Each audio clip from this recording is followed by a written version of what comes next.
ঢাকা আন্তর্জাতিক বাণিজ্য মেলার আজ তৃতীয় দিন। বেলা গড়ানোর সাথে সাথে ক্রেতা দর্শনার্থীদের ভিড় বাড়ার আশা বিক্রয় কর্মীদের। এ বিষয়ে আমরা আরো জানবো সহকর্মী জয়নাল আবেদিন জয়ের কাছ থেকে।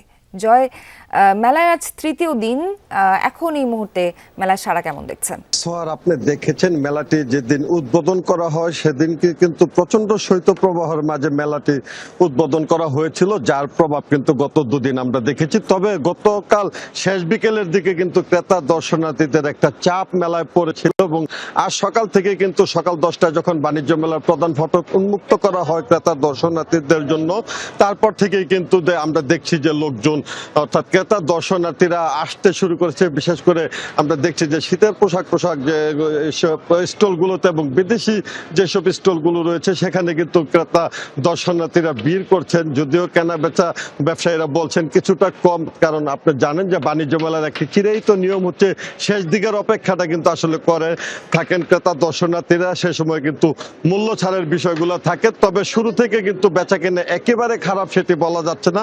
আপনি দেখতে পাচ্ছেন যে প্রতিটি স্টল প্যাভিলিয়নের ভিতরে কিন্তু ছোটখাটো ভিড় রয়েছে এবং ক্রেতা দর্শনার্থী রয়েছে। তারা কিন্তু পছন্দের পণ্যটি দেখছেন, খুঁজছেন এবং কিন্তু কেনার চেষ্টা করছেন। তবে বেলা বাড়ার সাথে সাথে কিন্তু